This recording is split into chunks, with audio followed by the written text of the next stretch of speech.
She was a go-getter. I'll tell you, I could tell then that she was gonna go someplace, because she just had it in her that she couldn't stand still. She wanted to be doing something all the time.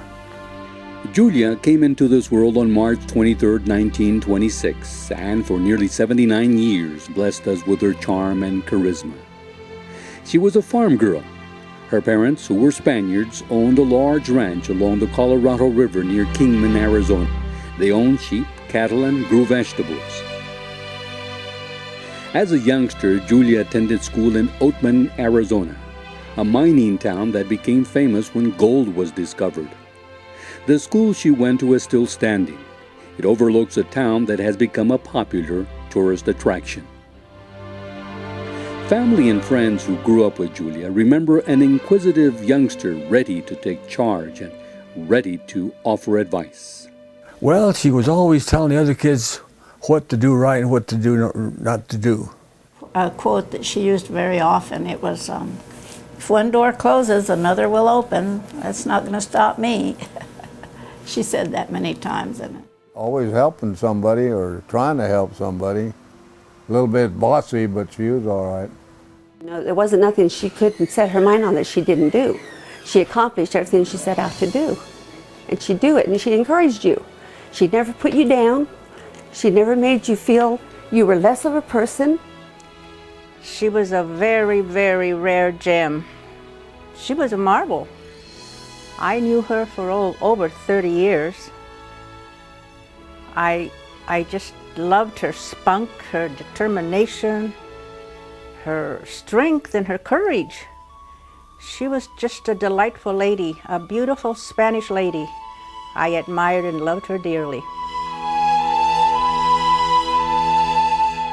It was in high school that Julia, a local beauty queen, was attracted to Steve Zozaya, a jock, a popular football star. It was in 1949, after Steve returned home from the Army, that they were married in Kingman, Arizona. They were married for nearly 60 years.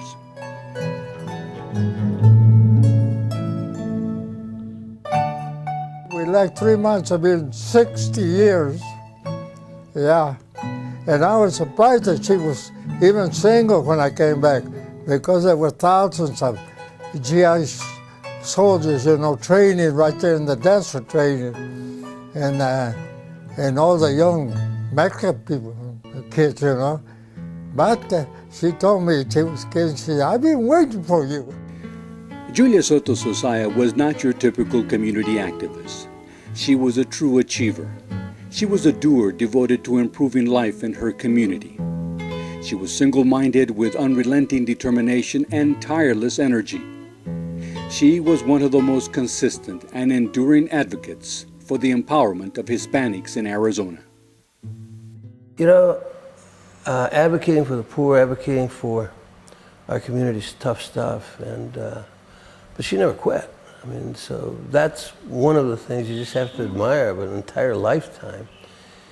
And for her, it was much more difficult than the rest of us.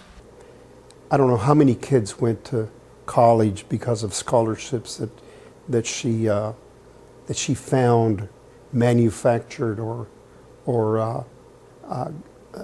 were given because of her abilities to convince corporations and organizations to give to kids. People have to realize, and our youth have to realize, that nobility is not won by trying to force things, but nobility is won by the works of that individual. And this is a lot of her legacy, is the nobility that she showed, you know, and she earned that nobility because, you know, I compare her to Barry Goldwater. This is the Barry Goldwater of the feminist movement. In Julia's vocabulary, the words "I can't" did not exist. It was "you can, I can, we will, and don't be afraid." Julia's distinguished career spanned more than 40 years. Her lifetime achievements are a reflection of a person who was disciplined, who made tough choices and understood the potential of the Latino community, always promoting education, economic growth, and full participation in the political process.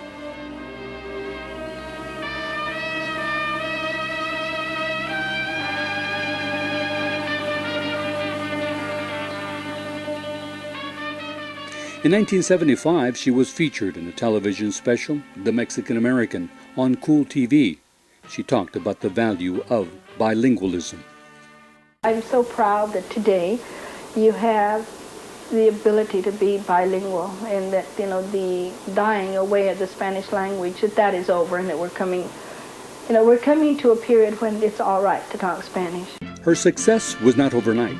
Julia set long-term and short-term goals. For 16 years, she worked for the Arizona Department of Economic Security and later for U.S. Senator Dennis DeConcini. Her attention to detail and foresight made it possible for her to achieve a number of professional milestones. Among them is establishing Arizona's first 24-hour Spanish-language FM radio station, KNNN. That was the biggest accomplishment for Julia. And I will say that I know that I never would imagine, you know, the impact that had in our community. Back then, there was not really the support of advertisers, and so consequently, Julia and Steve had to proceed and sell the station, which was very unfortunate, but it set an example for other Latinos to come forward and to pursue other frequencies. As you know, today, there are many Latino frequencies in Arizona and nationwide. So things that people thought could not be done were done, and they were done by a person who had no sight, but a lot of insight. As a woman, she grew up in a generation that probably did not afford all the rights, and as a Hispana, obviously the culture and probably didn't allow her all the opportunities, but she never let anything get in the way. There was never an excuse of why she couldn't do something.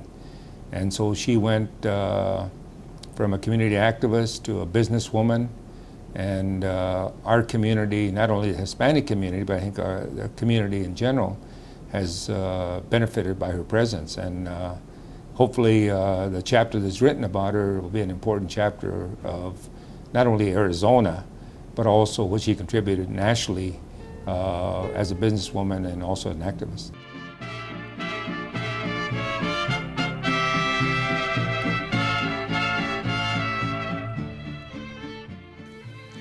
For Steve Zozaya, the accomplishments of his loving wife are wonderful memories of the life they shared for nearly 60 years. Memories of moments of joy, tenderness, and companionship.